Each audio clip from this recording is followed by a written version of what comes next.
Pierrot, 58 ans. Faire preuve de solidarité et consolider des liens au travers du souvenir et de la mémoire d'un être cher. Depuis le premier déploiement de Courte Pointe à Monaco sur le parvis du stade Louis II et maintenant au musée océanographique, l'émotion est toujours la même.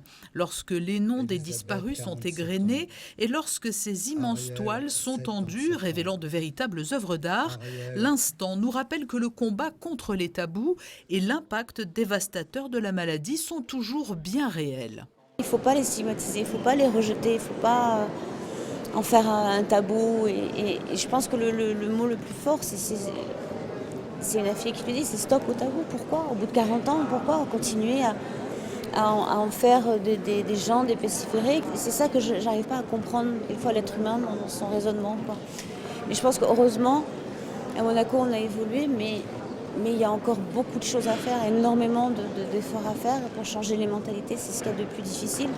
On va sûrement avancer beaucoup plus vite au niveau de la médecine et de la recherche que de changer les mentalités. Et c'est juste un peu de compassion, quoi. Il y a des gens qui ne jugent pas et qui sont juste là pour les aider et leur redonner l'espoir à vivre, quoi.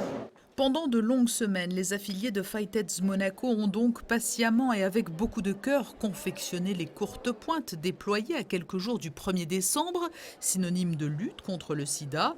Les 9 immenses patchworks ont demandé chacun 170 heures de travail.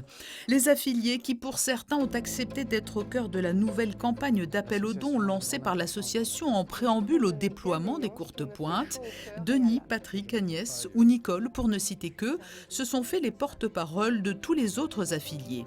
Moi, je suis arrivé à l'association pratiquement au début et j'étais seul, mais seul depuis des années. Je souffrais encore beaucoup de la maladie parce que les thérapies à l'époque n'étaient pas encore bien au point. Et la princesse nous a tendu la main, nous a offert cette association. On a pu se regrouper, se reconstruire. Et elle a fait tellement de choses pour nous. Si on nous avait dit, il y a 20 ans, qu'il existerait une association comme Fightheads Monaco, avec tout ce qu'on vit aujourd'hui, on ne l'aurait pas cru.